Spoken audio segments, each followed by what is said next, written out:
பெர்காம் நகரின் மீது அடர்ந்த இருள் கவிழ்ந்திருந்தது. வானில் திரண்ட மேகங்கள் நட்சத்திரங்களின் ஒளியையும் முழுமையாக மறைத்திருந்தன.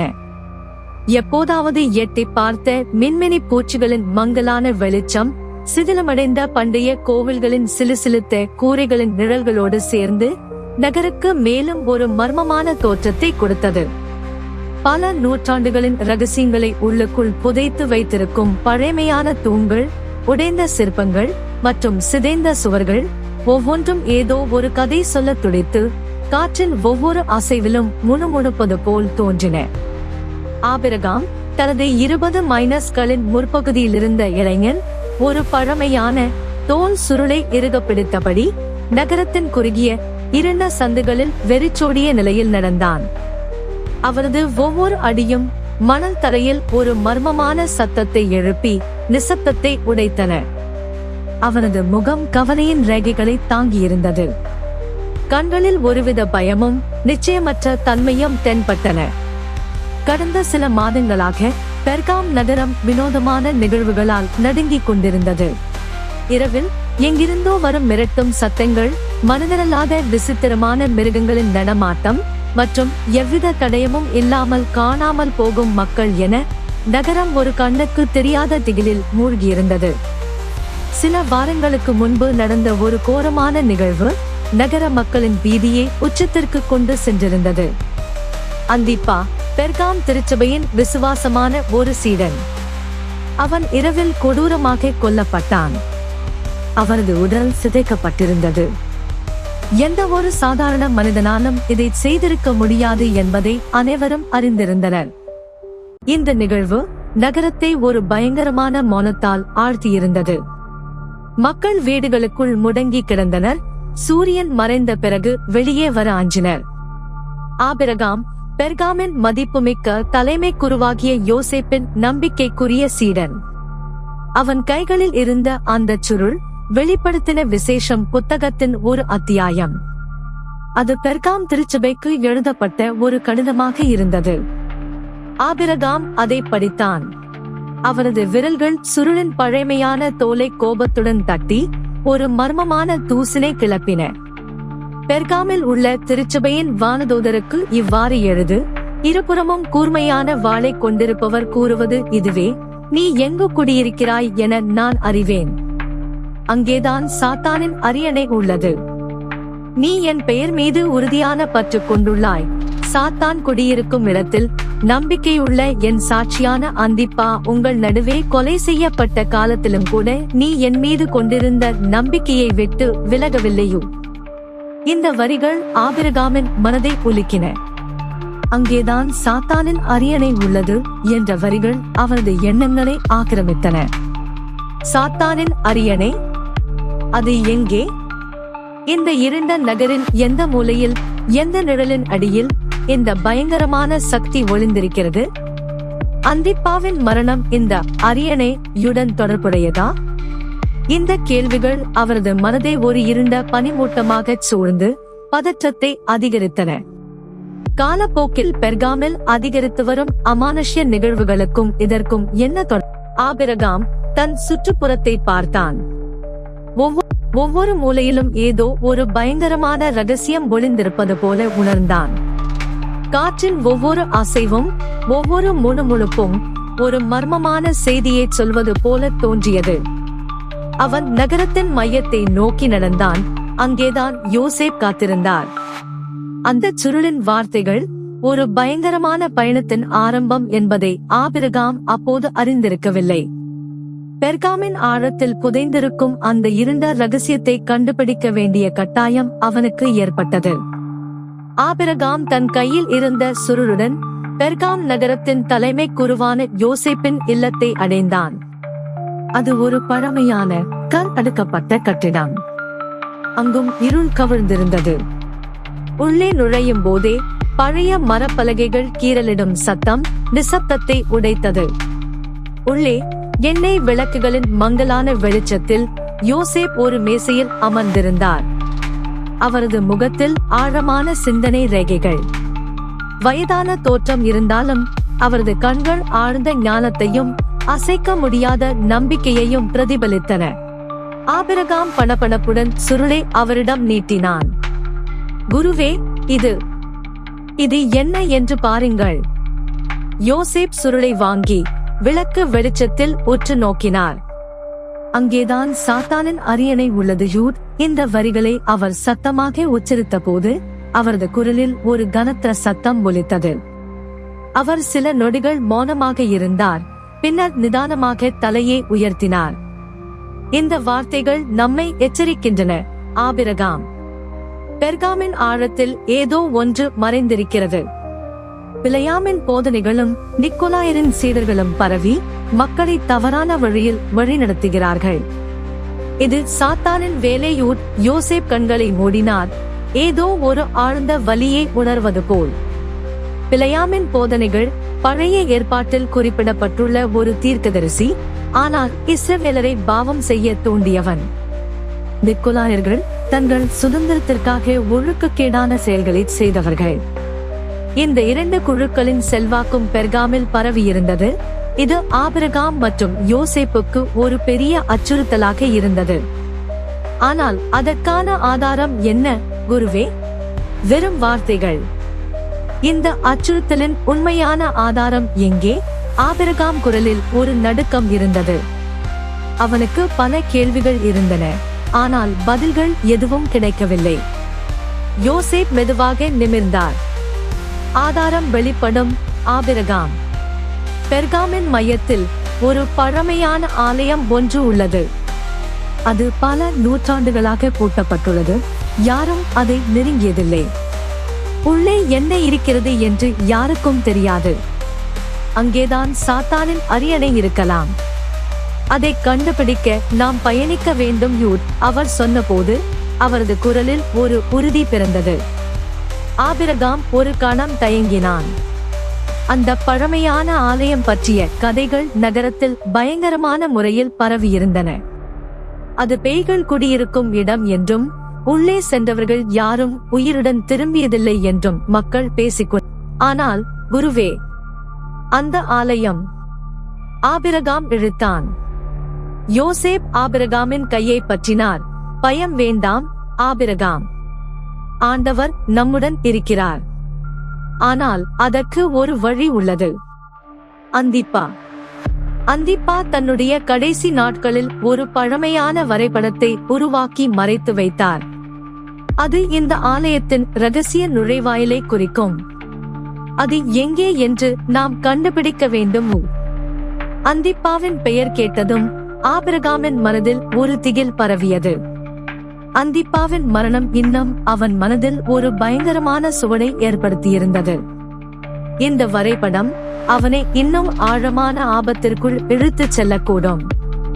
யோசேப்பின் கண்களை பார்த்தான்.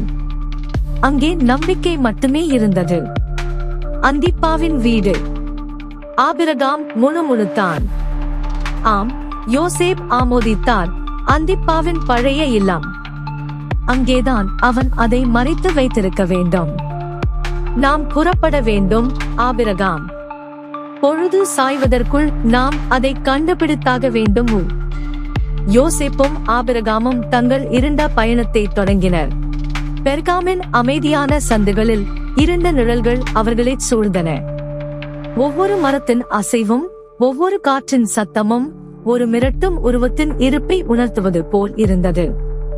அவர்கள் அறிந்திருந்தார்கள், இந்த தேடல் வெறும் ஒரு வரைபடத்தை கண்டுபிடிப்பது மட்டுமல்ல, பெர்காமின் ஆன்மாவை காப்பாற்றுவதற்கான ஒரு யுத்தம். சாத்தானின் அரியணையை தேடி அவர்கள் புறப்பட்ட போது அவர்கள் தங்கள் உயிருக்கு ஏற்படும் ஆபத்தை அறிந்தே இருந்தனர். ஆனால் ஆண்டவர் மீது கொண்ட நம்பிக்கை அவர்களை வழிநடத்தியது. அந்திப்பாவின் பழைய இல்லம் பெர்காம் நகரின் ஒதுக்குப்புறமான ஒரு பகுதியில் அமைந்திருந்தது. இருளும் புதர்களும் சூழ்ந்த அந்த இடம் பகலில் கூட ஒருவித அச்சத்தை ஏற்படுத்தும். யோசேப்பும் ஆபிரகாமும் அந்த வீட்டின் இடிந்த நுழைவாயிலுக்கு வந்தபோது உடைந்த மரக்கதவுகள் காற்றில் ஆடும் சத்தம் ஒரு பேய் கதவை அசைப்பது போல் ஒலித்தது. வீட்டின் உள்ளே இருள் சூழ்ந்திருந்தது. அவர்கள் தங்கள் கைகளில் வைத்திருந்த சிறிய எண்ணெய் விளக்குகளின் மங்கலான ஒளியில் சுவரெங்கும் ஒட்டடை படிந்து எலிகள் ஓடும் சத்தம் கேட்டது. அழுகிய மரத்தின் வாடை நாசியை துடைத்தது. இங்கேதான் அவன் வரைபடத்தை மறைத்து வைத்திருக்க வேண்டும் என்று யோசேப் மெதுவாக கூறினார். அவர்கள் அறைகளை ஒவ்வொன்றாக ஆராய்ந்தனர். உடைந்த பானைகள், சிதறிய பொருட்கள், தூசி படிந்த தளபாடங்கள் என வீடு முழுவதும் ஒரு பாழடைந்த தோற்றத்துடன் காணப்பட்டது. ஒவ்வொரு மூலையிலும் ஏதோ ஒன்று பதுங்கியிருப்பது போன்ற உணர்வு ஆபிரகாமின் முதுகெலும்பில் ஒரு சில்லிடலை ஏற்படுத்தியது. திடீரென ஒரு மூலையிலிருந்த உடைந்த பானையின் அருகே ஏதோ படபடப்பதை பார்த்தான் ஆபிரகாம். அவன் குனிந்து பார்த்தபோது ஒரு சிறிய மரம் செதுக்கப்பட்ட பெட்டி அங்கே கிடைத்தது. அது பழைமையின் அடையாளமாக மரத்தின் நிறம் மங்கி காணப்பட்டது. குருவே, இதோ என்று ஆபிரகாம் உற்சாகமாக குரல் கொடு. யோசேப் விரைந்து வந்து பெட்டியை ஆபிரகாமிடம் இருந்து வாங்கினார். பெட்டிக்குள் ஒரு பழமையான சுருள் வடிவிலான வரைபடம் இருந்தது. அது ஆட்டுத்தோலில் வரையப்பட்டிருந்தது. வரைபடத்தில் பெர்காமின் நிலத்தடி சுரங்க பாதைகளும் ஏதோ ஒரு மறைக்கப்பட்ட அறையும் குறிக்கப்பட்டிருந்தன. அதன் மேல் ரத்தம் காய்ந்த ஒரு சிறிய துணியும் அந்திப்பாவின் பெயர் எழுதப்பட்ட ஒரு சிறிய காகிதமும் கிடந்தன. இது அந்திப்பாவின் கடைசி வேலை என்பதை உணர்ந்ததும் ஆபிரகாமின் இதயம் படபடக்கத் தொடங்கியது. இதை யாரும் அறிந்திருக்க வாய்ப்பில்லை என ஆபிரகாம் வியப்படைந்தான். இது மிக நுணுக்கமாக வரையப்பட்டிருக்கிறது. இந்த சுரங்கங்கள் எங்கிருக்கின்றன? இது நம்மை அந்த ஆலயத்திற்கு அழைத்துச் செல்லும் பாதை. இந்த வரைபடம் இல்லாமல் நாம் அங்கே சென்றிருக்கவே முடியாது. யோசேப்பின் குரலில் ஒரு நிம்மதி இருந்தது. ஆனால் அடுத்த கணம் அவர்களின் அமைதி கலைக்கப்பட்டது. திடீரென வீட்டின் வெளிப்பகுதியிலிருந்து ஒரு கீறல் சத்தம் கேட்டது. அது கூர்மையான நகங்கள் தரையை சுரண்டும் சத்தம் போல இருந்தது. ஒருவித பயங்கரமான உருமல் சத்தம் அந்த பழைய வீட்டின் சுவர்களை அதிரச் செய்தது. ஆபிரகாமும் யோசேப்பும் ஒருவரை ஒருவர் பார்த்தனர். பயம் அவர்களின் கண்களில் வெளிப்பட்டது. அவைதான் யோசேப் கிசுகிசுத்தார். நாம் சந்தித்த அந்த விலங்குகள் சத்தம் மெதுவாக வீட்டின் உள்ளே வருவதற்கான அறிகுறிகள் தெரிந்தன. உடைந்த ஜன்னல் வழியாக ஒரு நிழல் தெரிந்தது. அது ஒரு பெரிய கருப்பு நிற விலங்கின் உருவம். அவை நாய்களைப் போல் இருந்தன. ஆனால் அவற்றின் கண்கள் சிவப்பு நிறத்தில் ஒளிர, கூர்மையான பற்கள் நிலவொளியில் படபடத்தன. அவை மனிதனைப் போல் உருமின. ஆனால் அந்த உருமலில் ஒரு கொடூரமான வெறி இருந்தது. அவை ஒரு கண நேரம் கூட தாமதிக்கவில்லை. வீட்டின் நுழைவாயில் வழியாக பாய்ந்து உள்ளே வந்தன. அவை சாத்தானின் அடிமைகள். அவை நம்மை தடுக்க வந்திருக்கின்றன, யோசேப் உரத்த குரலில் கூறினார். அவர் தனது கையில் இருந்த மரக்கோலை உயர்த்தி பிடித்தார். ஒரு மிருகம் ஆபிரகாமின் மீது பாய்ந்தது. அதன் பற்கள் ஆபிரகாமின் கைக்கு அருகில் வந்து சென்றன. ஆபிரகாம் சுருண்டு கொண்டான். தனது கையில் இருந்த விளக்கை வீசி எறிந்தான். விளக்கு சுவரில் மோதி உடைந்த போது வெளிச்சம் மேலும் மங்கலானது. யோசேப் தனது கோலால் ஒரு மிருகத்தை தாக்கினார். அது ஒரு பயங்கரமான ஓலத்துடன் பின்வாங்கியது. மிருகங்கள் தங்கள் கூர்மையான நகங்களால் தரையை சுரண்டி அறையை வட்டமிட்டன. அவற்றின் சிவப்பு கண்கள் இருளில் ஒரு தீப்பந்தம் போல எரிந்தன. ஆபிரகாம் தனது அருகில் கிடந்த ஒரு உடைந்த மரப்பலகையை எடுத்தான். அவன் கடவுளின் நாமத்தை மனதில் உச்சரித்தான். அவரது பயம் ஒருவித திடமான நம்பிக்கையாக மாறியது. ஆண்டவரே, எங்களை காத்துக்கொள்ளும் என்று அவன் முணுமுணுத்தான். அவன் அந்த பலகையை கொண்டு ஒரு மிருகத்தின் மீது பாய்ந்தான். அது ஒரு பலத்த அடியுடன் சுவரில் மோதியது. யோசேப்பும் ஆபிரகாமும் போராடினர். இருளில் மிருகங்களின் உருமலும் அவர்களின் சண்டையும் வீட்டை நடுங்கச் செய்தது.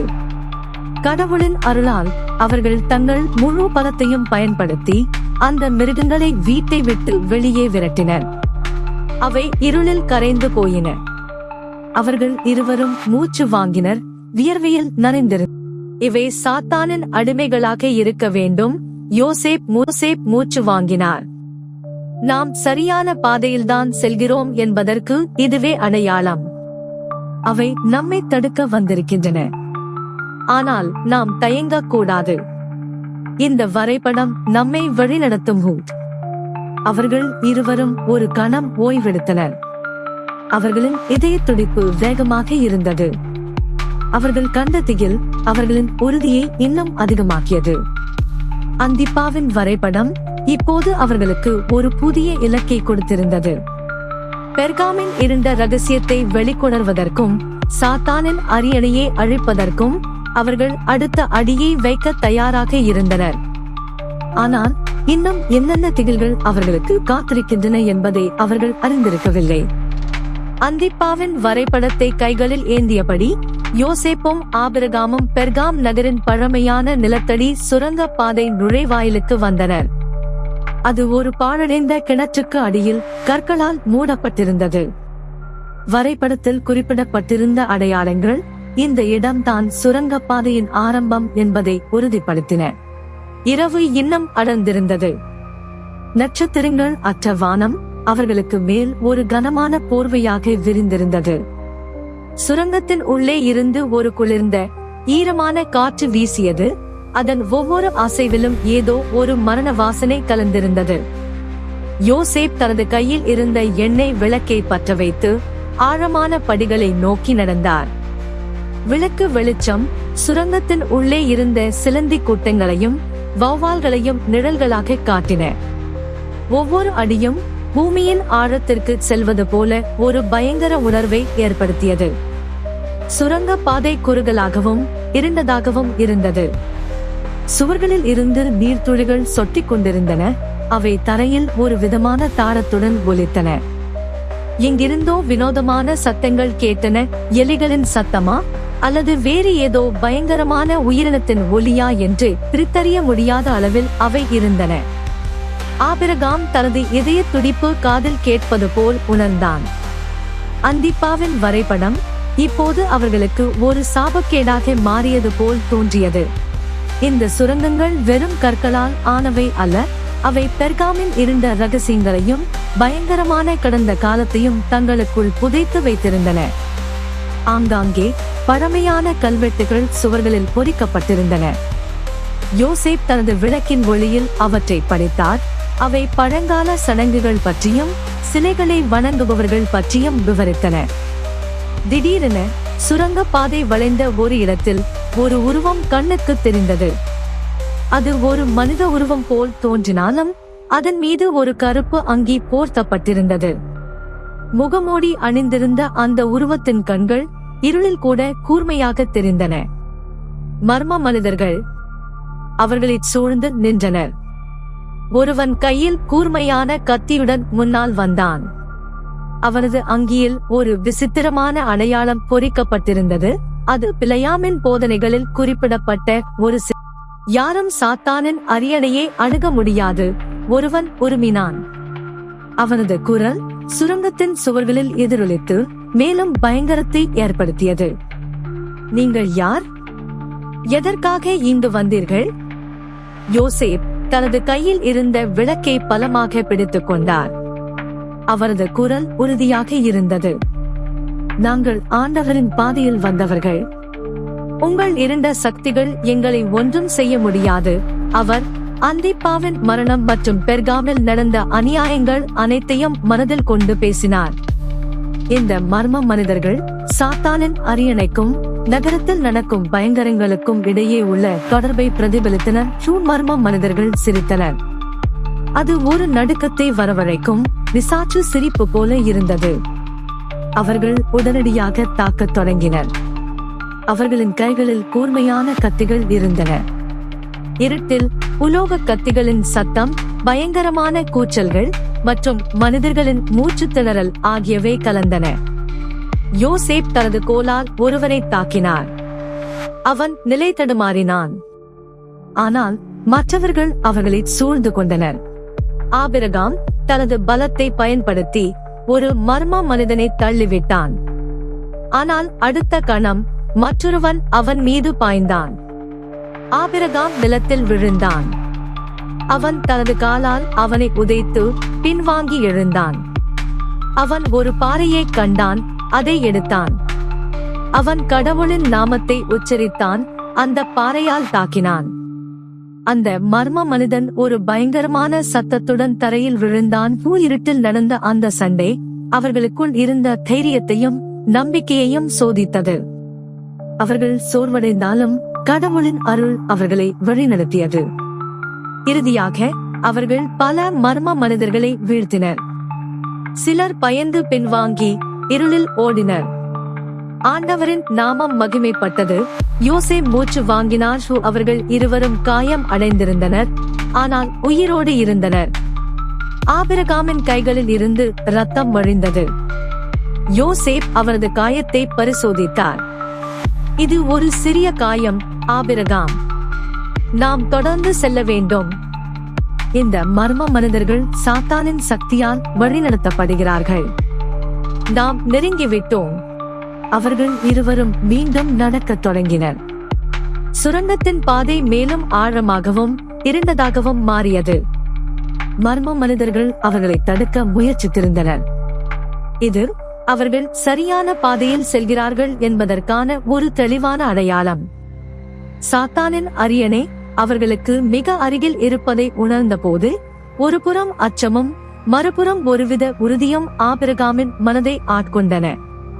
இந்த பயணத்தின் அடுத்த கட்டத்தில் என்ன காத்திருக்கிறது என்பதை அறியாமல் அவர்கள் இருண்ட பாதாளத்தில் தங்கள் பயணத்தை தொடர்ந்தனர். மர்ம மனிதர்களுடனான திகில் நிறைந்த சண்டைக்கு பிறகு ஆபிரகாமும் யோசேப்பும் நிலத்தடி சுரங்க பாதையில் தொடர்ந்து நடந்தனர். அவர்களின் கைகளில் இருந்த எண்ணெய் விளக்குகளின் வெளிச்சம் முன்னால் இருந்த இருளை ஓரளவுக்கு மட்டுமே போக்கியது. சுரங்க பாதை மெதுவாக கீழ் நோக்கிச் சென்று ஒரு பெரிய அகலமான குகையில் முடிந்தது. அந்த குகையின் நுழைவாயில் ஒரு பயங்கரமான அரக்கனின் திறந்த வாயைப் போல தோன்றியது. உள்ளே இருந்து ஒரு குளிர்ந்த ஈரமான காற்று வீசியது.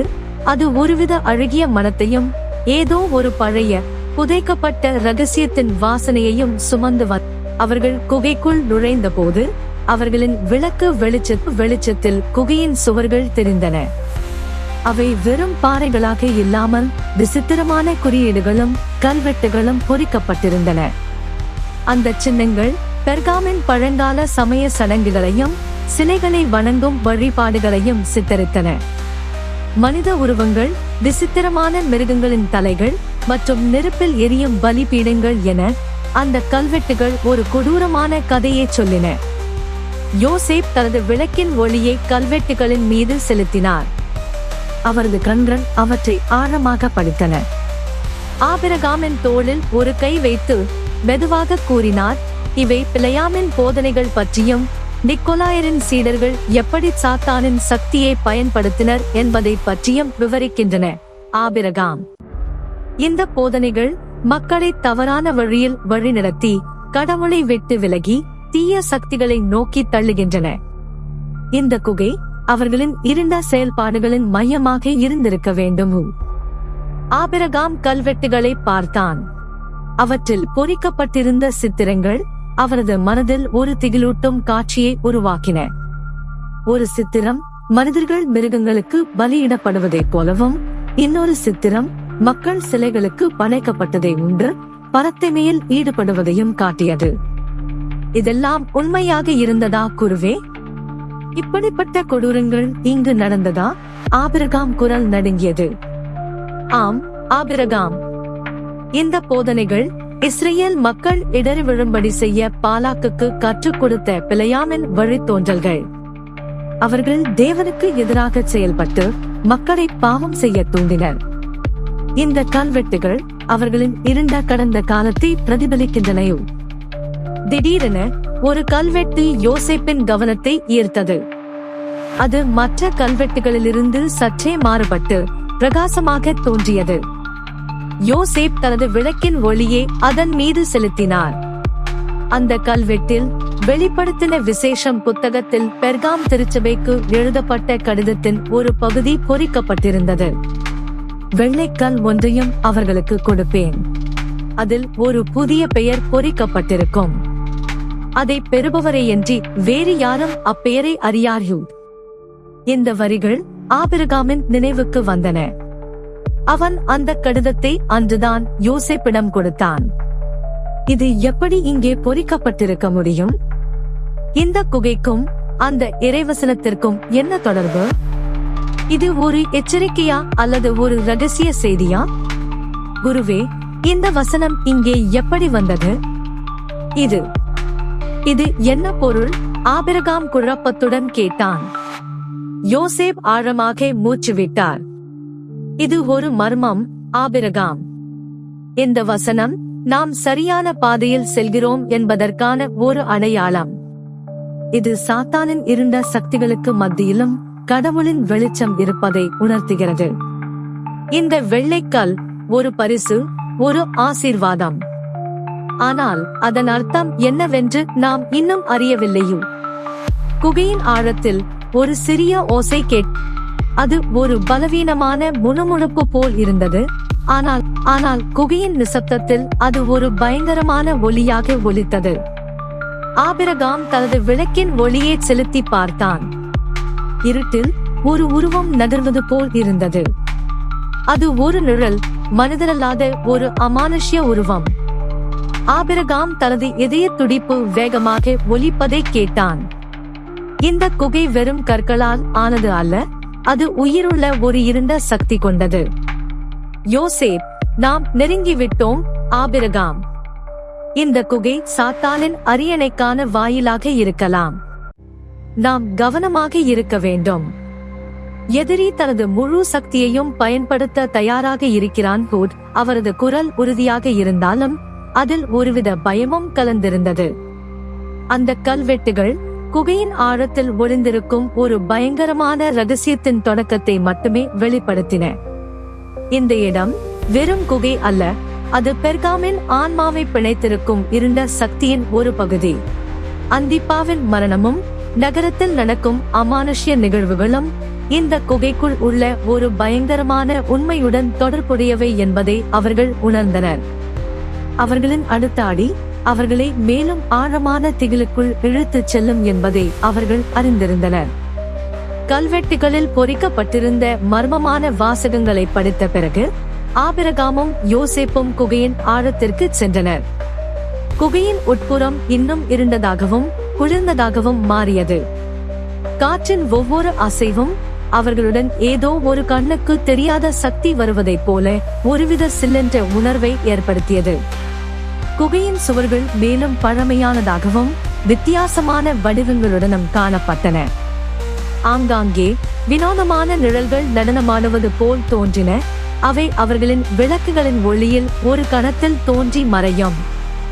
அவர்கள் ஒரு பெரிய திறந்த பகுதிக்கு வந்தனர். அங்கே ஒரு சிறிய மேடை போன்ற அமைப்பு இருந்தது. அதன் மீது ஒரு பாழடைந்த கல் பெட்டி கிடந்தது. பெட்டி முழுவதும் தூசும் சிலந்தி வலைகளும் படர்ந்திருந்தன. மேடையின் மீது ஒரு கல்வெட்டு பொறிக்கப்பட்டிருந்தது. யோசேப் தனது விளக்கை அதன் மீது செலுத்தினார். கல்வெட்டில் எழுதப்பட்டிருந்தது, மறைத்து வைக்கப்பட்டுள்ள மன்னாவை வெற்றி பெறுவோருக்கு அளிப்பேன். இந்த வரிகள் ஆபிரகாமின் மனதில் உடனடியாக அந்திப்பாவின் சுருளை நினைவூட்டின. அதே வார்த்தைகள், மறைந்திருக்கும் மன்னா, அது ஒரு ஆசீர்வாதம் என்று குருவே சொன்னீர்கள். அது எங்கே? ஆபிரகாம் குரலில் ஒருவித படபடப்பு இருந்தது. யோசேப் அந்த பெட்டியை கவனமாக திறந்தார். உள்ளே ஒரு சிறிய பளபளக்கும் பொருள் இருந்தது. அது பொன் நிற தூள் போல இருந்தது, ஆனால் அது ஒருவித உள்ளொளியுடன் பிரகாசித்தது. அது மிக நுணுக்கமாக இருந்தது. அதை தொடுவதற்கு கூட பயம் ஏற்பட்டது. இதுதான் மறைந்திருக்கும் மன்னா, யோசேப் வியப்புடன் கூறினார். அவரது கண்கள் ஆச்சரியத்தில் விரிந்திருந்தன. இது கடவுளின் அருள்தான் ஆபிரகாம். இது சாதாரண உணவு அல்ல, இது ஆவிக்குரிய பலத்தை அளிக்கும் ஒரு தெய்வீக பொருள். இதை உண்டவர்கள் இருண்ட சக்திகளை எதிர்த்து போராட கூடுதல் பலம் பெறுவார்கள். இது நமக்கு மிகவும் தேவை. இந்த இருண்ட சக்திகளை எதிர்த்து போராடுவதற்கு ஆபிரகாம் தயங்கினான். இந்த மன்னா உண்மையில் ஒரு ஆசீர்வாதமா அல்லது சாத்தானின் ஒரு சூழ்ச்சியா? இந்த இருண்ட குகையில் ஒரு பொன் நிற தூள் எப்படி இவ்வளவு சக்தியுடன் இருக்க முடியும்? அவனது மனம் கேள்விகளால் நிறைந்தது. ஆனால் யோசேப்பின் முகத்தில் இருந்த நம்பிக்கை அவரது பயத்தை போக்கியது. யோசேப் ஒரு சிட்டிகை மன்னாவை தனது கைகளில் எடுத்தார். அது அவரது விரல்களில் ஒருவித வெம்மையுடன் ஜொலித்தது. நம்பிக்கையுடன் இதை எடுத்துக்கொள் ஆபிரகாம், இது நம்மை வலுப்படுத்தும் ஹூட். ஆபிரகாம் தனது கையை நீட்டினான். யோசேப் அவரது கையில் ஒரு சிட்டிகை மன்னாவை வைத்தார்.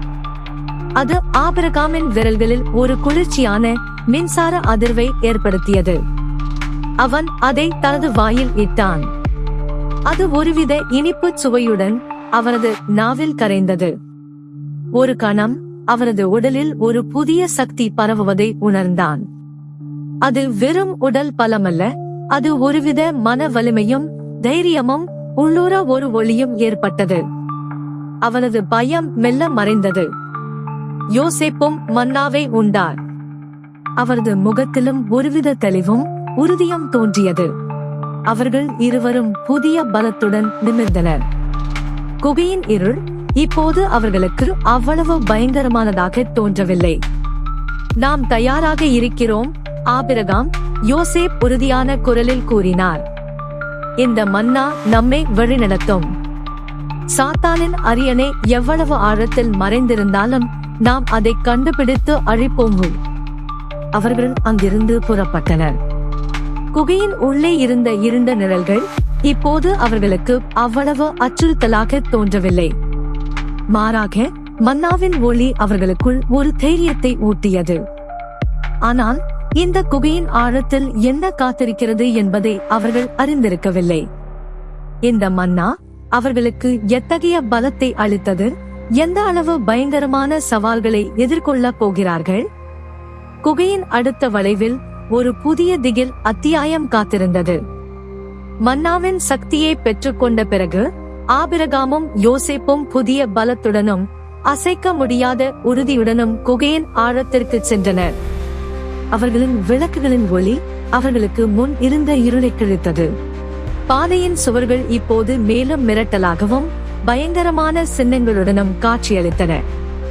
ஒவ்வொரு அடியும் அவர்களை ஒருவித தெய்வீக நோக்கத்தை நோக்கி இழுத்துச் செல்வது போல இருந்தது.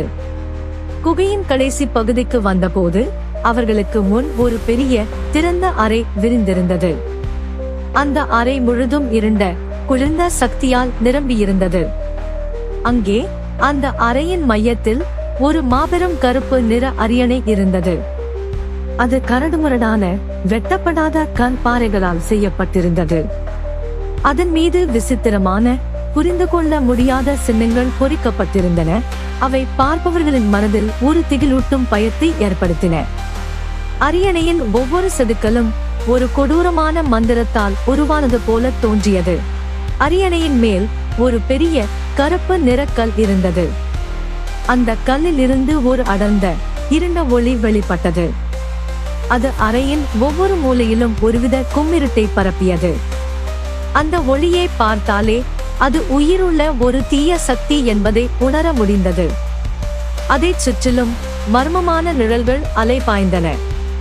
காற்றின் ஒவ்வொரு அசைவிலும் ஒரு விதமான முணுமுணுப்பு ஒலித்தது. அது பல நூற்றாண்டுகளின் சாபங்களையும் பாவங்களையும் சுமந்து வந்தது. இதுதான் சாத்தானின் அரியணை, யோசேப் ஒரு பெருமூச்சுடன் கூறினார். அவரது குரலில் ஒருவித அதிர்ச்சியும் உறுதியும் கலந்திருந்தது. இந்த கருங்கல் தான் அதன் சக்தி மையம். பெர்காமின் இருண்ட நிகழ்வுகள் அனைத்திற்கும் இதுவே ஆதாரம். அரியணையின் மீது ஒரு உருவம் அமர்ந்திருந்தது. அது ஒரு மனிதனைப் போல தோன்றினாலும் அதன் மீது ஒரு கருப்பு அங்கி போர்த்தப்பட்டிருந்தது. அதன் முகத்தை பார்க்க முடியவில்லை, ஆனால் அதன் கண்களிலிருந்து ஒருவித கருப்பு ஒளி வெளிப்பட்டது. அது மர்ம மனிதர்களின் தலைவன், சாத்தானின் பிரதான சீடன். அவனது இருப்பு அறையில் உள்ள காற்றின் அடர்த்தியை அதிகரித்தது. ஒருவித விஷம் கலந்த காற்று அந்த அறையை நிறைத்திருந்தது. அவன் தனது அரியணையில் இருந்து மெதுவாக எழுந்தான். அவனது அங்கியில் பொறிக்கப்பட்டிருந்த சின்னங்கள் இருண்ட ஒளியில் பளபளத்தன. அவனது குரல் குகையின் சுவர்களில் எதிரொலித்து பயங்கரமான இடியாக ஒலித்தது. உங்களை இங்கு யார் அனுமதித்தது? இந்த அரியணையின் சக்தியை யாராலும் அழிக்க முடியாது. நீங்கள் இந்த இருண்ட சக்தியின் முன் வெறும் தூசிகள். ஆபிரகாம் ஒரு கணம் பயந்து பின்வாங்கினான். அந்த உருவத்தின் முன்னால் அவன் தன்னை மிகவும் சிறியவனாக உணர்ந்தான். ஆனால் மன்னாவின் சக்தி அவனுக்குள் தைரியத்தை அளித்தது. அவன் தனது கையில் இருந்த சுருளை பிடித்துக் கொண்டான். யோசேப் தனது கையில் இருந்த கோலால் தரையை தட்டினார். நாங்கள் ஆண்டவரின் நாமத்தில் வந்தவர்கள். உனது இருண்ட ஆட்சி இங்கே முடிவுக்கு வரும். பிரதான சீடன் ஒரு பயங்கரமான சிரிப்புடன் தனது கைகளில் இருந்து ஒரு கருப்பு ஒளியை வெளிப்படுத்தினான். அது ஒரு தீய நாகம் போல ஆபிரகாம் மற்றும் யோசேப்பை நோக்கி பாய்ந்தது. அவர்கள் இருவரும் ஒரு கணத்தில் ஒதுங்கினர். கருப்பு ஒளி சுவரில் மோதி ஒரு சிறிய வெடிப்பை உருவாக்கியது. உங்களை நான் சும்மா விட மாட்டேன். என் எஜமானின் சக்தி உங்களை அழிக்கும், சீடன் கர்ஜித்தான். அவன் தனது கைகளில் இருந்து இருண்ட சக்தியை அள்ளி வீசத் தொடங்கினான். யுத்தம் தொடங்கியது. அறையில் இருளின் சக்திக்கும் கடவுளின் நம்பிக்கைக்கும் இடையே ஒரு பயங்கரமான போர் நடைபெற்றது. ஆபிரகாமும் யோசேப்பும் தங்கள் முழு பலத்தையும் மன்னாவின் சக்தியையும் பயன்படுத்தி போராடினர். பிரதான சீடன் தனது இருண்ட சக்திகளால் அவர்களை தாக்கினான். அவன் பல உருவங்களை உருவாக்கி அவர்களை குழப்ப முயன்றான். ஆனால் ஆபிரகாம் தனது நம்பிக்கையில் உறுதியாக இருந்தான். அவன் தனது கையில் இருந்த சுருளை பலமாக பிடித்து, என் வாயிலிருந்து வெளிவரும் வாள் கொண்டு அவர்களோடு போர் தொடுப்பேன் என்ற வசனத்தை பலமாகச் சொன்னான். அந்த வசனம் காற்றில் ஒலித்த போது ஒரு பிரகாசமான ஒளி அரியணையின் மீது பாய்ந்தது. அது ஒரு தெய்வீக வாள் போல கரிங்கலின் மீது தாக்கத் தொடங்கியது. பிரதான சீடன் பயங்கரமாக அலறினான். அவன் தனது சக்தியை இழக்கத் தொடங்கினான். கருங்கல்லிலிருந்து வெளிவந்த இருண்ட ஒளி மெல்ல மெல்ல மங்கத் தொடங்கியது. அரியணை நடுங்கியது. குகையின் சுவர்கள் அதிர்ந்தன. சாத்தானின் சக்தி மெதுவாக பலவீனமடைந்தது. பிரதான சீடன் தனது பலவீனத்தை உணர்ந்தபோது அவன் பயங்கரமான கோபத்துடன் ஆபிரகாமையும் யோசேப்பையும் தாக்கினான். ஆனால் அவர்கள் கடவுளின் அருளால் பாதுகாக்கப்பட்டிருந்தனர். குகையின் ஆழத்தில் சாத்தானின் அரியணையும் அதன் இருண்ட சக்தியும் கடவுளின் ஒளிக்கு முன் பலவீனமடைந்தன. இந்த குகையின் அமைதி இனி ஒரு புதிய அத்தியாயத்திற்கு வழிவகுக்கும் என்பதை அவர்கள் அறிந்தனர். ஆனால் இந்த யுத்தம் இன்னும் முடிவுக்கு வரவில்லை என்பதை அவர்கள்தான் இன்னும் அறிந்திருக்கவில்லை. சாத்தானின் பிரதான சீடனுக்கும் ஆபிரகாம் மற்றும் யோசேப்புக்கும் இடையே நடந்த யுத்தம் குகையின் ஆழத்தில் ஒரு கொடூரமான நிழல் போராக மாறியது. பிரதான சீடன் தனது இருண்ட சக்தியின் கடைசி துளியையும் பயன்படுத்தி அவர்களை அழிக்க முயன்றான். அவன் கைகளிலிருந்து கருப்பு நிற மின்னல்கள் சீறி பாய்ந்தன. அவை தரையில் மோதி பாறைகளை வெடிக்கச் செய்தன. காற்றின் ஒவ்வொரு அசைவிலும் ஒரு பயங்கரமான ஓலமும் சாபமும் கலந்திருந்தன. ஆபிரகாம் மன்னாவின் சக்தியால் உந்தப்பட்டு தைரியத்துடன் முன்னால் நின்றான். அவனது கையில் இருந்த சுருள் இப்போது வெறும் தோல் சுருளாக இருக்கவில்லை, அது ஒரு அசைக்க முடியாத நம்பிக்கையின் அடையாளமாக இருந்தது. பிரதான சீடன் ஒரு இருண்ட நிழலாக மாறி ஆபிரகாமை சுற்றி வட்டமிட்டான். அவனது நோக்கம் ஆபிரகாமின் நம்பிக்கையை குலைத்து அவனது மனதை பயத்தால் நிரப்புவது. சீடனின் கண்களிலிருந்து ஒரு நீல நிற ஒளி வீசியது. அது ஆபிரகாமின் உள்ளே ஒரு பயங்கரமான கனவை உருவாக்க முயன்றது.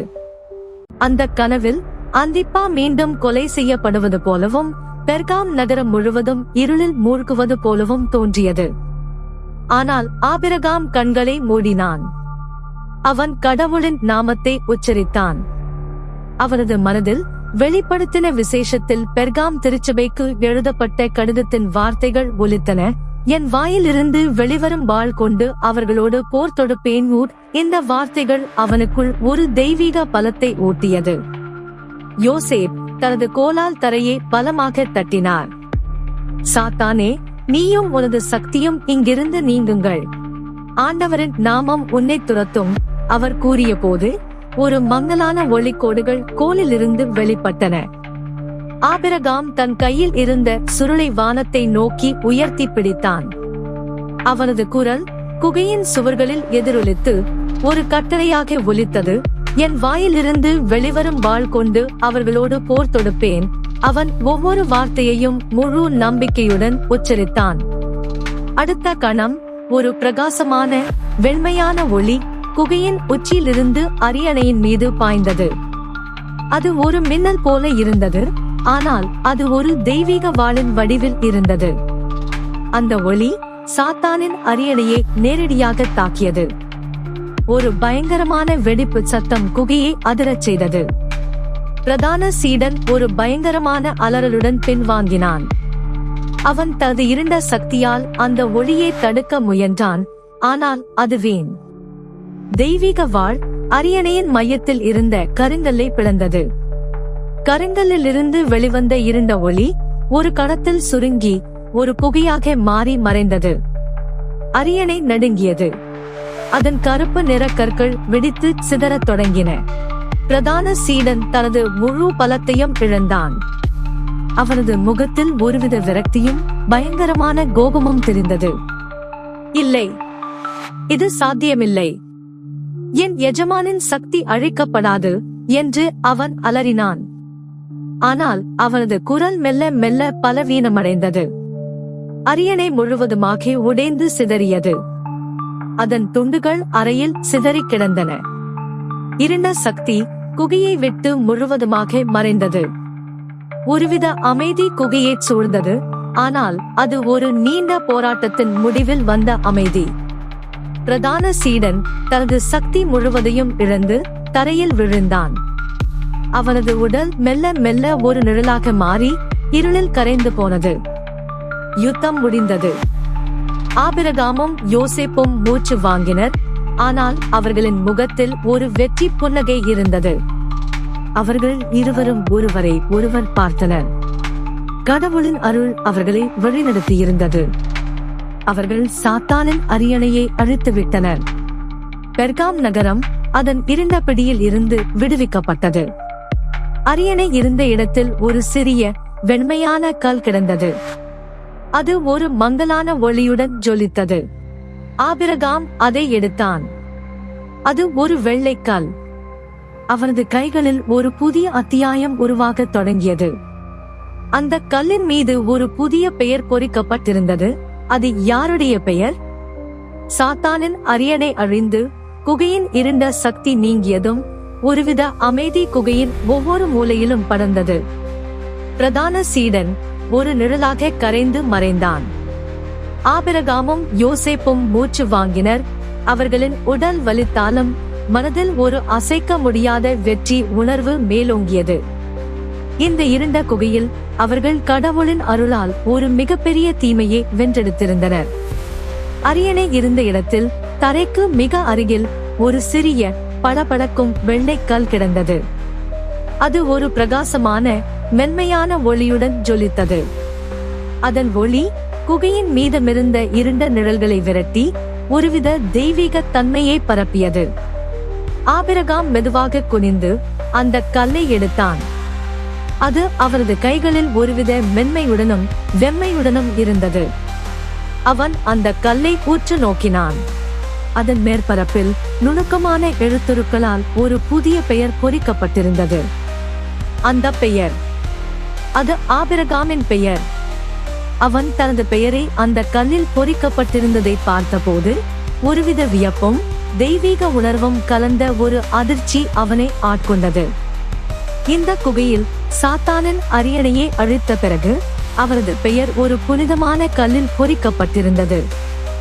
இது இது எனது பெயரா குருவே? ஆபிரகாம் குரல் நடுங்கியது. அவரது கண்களில் ஒருவித மர்மமான ஒளி மின்னியது. யோசேப் ஆபிரகாமின் கையை பிடித்துக் கொண்டார். அவரது முகத்தில் ஒரு பெருமித புன்னகை இருந்தது. ஆம் ஆபிரகாம், இதுதான். வெள்ளைக்கல் ஒன்றையும் அவர்களுக்கு கொடுப்பேன். அதில் ஒரு புதிய பெயர் பொறிக்கப்பட்டிருக்கும். அதை பெறுபவரையன்றி வேறு யாரும் அப்பெயரை அறியார். இந்த வசனம் நிறைவேறிவிட்டது. இது கடவுளின் ஆசீர்வாதம். இந்த வெற்றிக்கான உன் பங்களிப்பு உனது நம்பிக்கை, இவை இவை அனைத்தும் கடவுளால் அங்கீகரிக்கப்பட்டுள்ளனையும். ஆபிரகாம் தனது பெயரை ஒரு புனிதமான கல்லில் பொறிக்கப்பட்டிருந்ததை பார்த்தான். இது வெறும் ஒரு பெயர் அல்ல, அது அவரது பயணம், அவரது போராட்டங்கள், அவரது அசைக்க முடியாத நம்பிக்கை ஆகியவற்றின் அடையாளம். அந்திப்பாவின் மரணம், மர்ம மனிதர்களின் தாக்குதல்கள், இருண்ட விலங்குகள், சாத்தானின் அரியணை, இவை அனைத்தையும் தாண்டி அவன் வெற்றி பெற்றிருந்தான். இந்த வெள்ளைக்கல் இந்த இருண்ட குகையில் அவனுக்குள் ஒரு புதிய அத்தியாயத்தை தொடங்கி வைத்தது. யோசேப், இந்த கல் உனது புதிய அடையாளத்தை உணர்த்துகிறது ஆபிரகாம். இனி நீ வெறும் ஆபிரகாம் மட்டுமல்ல, நீ கடவுளின் பணியில் ஒரு வலிமையான கருவி.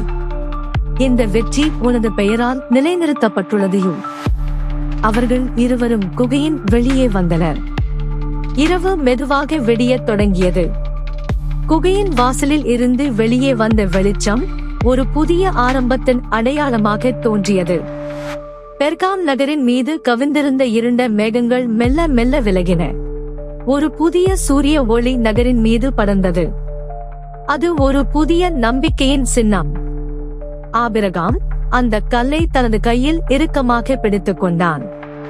அது ஒரு பொக்கிஷம். சாத்தானின் அரியணை அழிக்கப்பட்டிருந்தது. பெர்காம் ஒரு புதிய விடியலை நோக்கி நகர்ந்தது. ஆனால் இந்த வெற்றியை எப்படி மக்களுக்கு தெரிவிப்பது? இந்த குகையில் நடந்த பயங்கரங்களை எப்படி விளக்குவது? இந்த வெள்ளைக்கல் பெர்காமின் எதிர்காலத்திற்கு என்ன அர்த்தம்? இந்த கேள்விகள் ஆபிரகாமின் மனதில் சுழன்றன. இருப்பினும் அவரது இதயத்தில் ஒரு அமைதியும் புதிய பயணத்திற்கான உறுதியும் நிரம்பியிருந்தன. சாத்தானின் அரியணை அழிக்கப்பட்டு வெள்ளைக்கல்லில் ஆபிரகாமின் பெயர் பொறிக்கப்பட்ட பிறகு ஆபிரகாமும் யோசேப்பும் குகையிலிருந்து வெளியேறி பெர்காம் நகருக்கு திரும்பினர். காலை சூரியனின் மென்மையான கதிர்கள் நகரின் பழமையான கற்கள் மீது பட்டு ஒரு புதிய நம்பிக்கையின் ஒளியை பரப்பின. இனிமையான பறவைகளின் கீச்சொலிகள் பல நாட்களாக நிலவிய மௌனத்தை போக்கி ஒரு புதிய சங்கீதத்தை ஆரம்பித்தன. நகரம் சுவாசிப்பது போல் இருந்தது. பெர்காமில் மக்கள் அச்சத்திலிருந்தும் மர்மமான நிகழ்வுகளிலிருந்தும் விடுதலை பெற்று மெதுவாக இயல்பு நிலைக்கு திரும்பத் தொடங்கினர். இரவு நேரங்களில் கேட்கப்பட்ட மிரட்டும் சத்தங்கள் நின்று போயின. வினோதமான மிருகங்களின் நடமாட்டமும் காணப்படவில்லை. காணாமல் போன மக்களின் பயங்கர கதைகள் இப்போது கடந்த காலத்தின் இருண்ட நினைவுகளாக மாறின. சாத்தானின் சக்தி பெர்காமின் மீது வைத்திருந்த பிடியே இழந்திருந்தது. யோசேப்பும் ஆபிரகாமும் பெர்காம் திருச்சபையை மீண்டும் கட்டியெழுப்பும் பணியை தொடங்கினர்.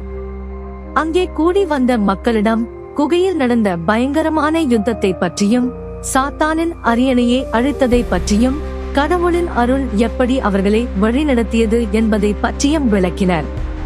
அவர்கள் பிலையாமின் போதனைகள் மற்றும் நிக்கோலாயரின் சீடர்கள் எப்படி மக்களை தவறான வழியில் வழிநடத்தி கடவுளை விட்டு விலகச் செய்தார்கள் என்பதையும் எடுத்துரைத்தனர். மக்கள் அனைவரும் தங்கள் தவறுகளை உணர்ந்து மனந்திரும்பத் தொடங்கினர். ஆபிரகாம் தனது கையில் இருந்த வெள்ளை கல்லை மக்களுக்கு காட்டினான். இந்த கல் கடவுளின் ஆசீர்வாதம். இந்த வெற்றி நம் நம்பிக்கையின் அடையாளம். ஆண்டவர் நம்முடன் இருக்கிறார் என்பதற்கு இதுவே சாட்சி என்று அவன் கூறினான். அவன் தனது அனுபவத்தை பகிர்ந்து கொண்டபோது அவரது கண்களில் ஒருவித தெய்வீக ஒளி மின்னியது. மக்கள் அவரது வார்த்தைகளை கேட்டு புதிய நம்பிக்கையை பெற்றனர்.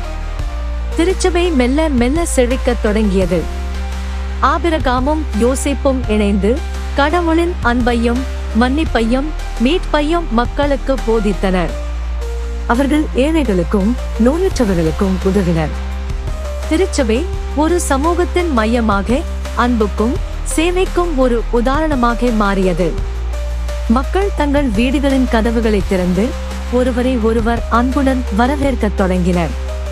அச்சம் நீங்கி அன்பு பெர்காமில் மீண்டும் பூத்தது. அந்திப்பாவின் நினைவாக திருச்சபையில் ஒரு சிறப்பு நினைவகம் அமைக்கப்பட்டது. அவனது தியாகம் பெர்காமின் மக்கள் மனதில் என்றென்றும் நிலைத்திருக்கும். அவனது மரணம் ஒரு புதிய விடியலுக்கு வழிவகுத்தது. ஆபிரகாம் அந்த வெள்ளை கல்லை ஒருபோதும் மறக்கவில்லை. அது அவரது கையில் ஒரு அசைக்க முடியாத நம்பிக்கையின் சின்னமாகவும் கடவுளின் மீதான அவரது அன்பின் அடையாளமாகவும் இருந்தது. பெர்காம் ஒரு புதிய அத்தியாயத்தை தொடங்கியது. அது இருளிலிருந்து வெளிச்சத்திற்கு வந்த ஒரு கதை. அது பயத்திலிருந்து நம்பிக்கைக்கும் அழிவிலிருந்து அன்பிற்கும் சென்ற ஒரு பயணம். சாத்தானின் அரியணை அழிக்கப்பட்டதால் பெர்காம் நகரம் அமைதியாகவும் பாதுகாப்பாகவும் மாறியது. இனிமேல் பெர்காமின் ஒவ்வொரு மூலையிலும் கடவுளின் அன்பு, நம்பிக்கை மற்றும் அமைதி நிறைந்திருக்கும்.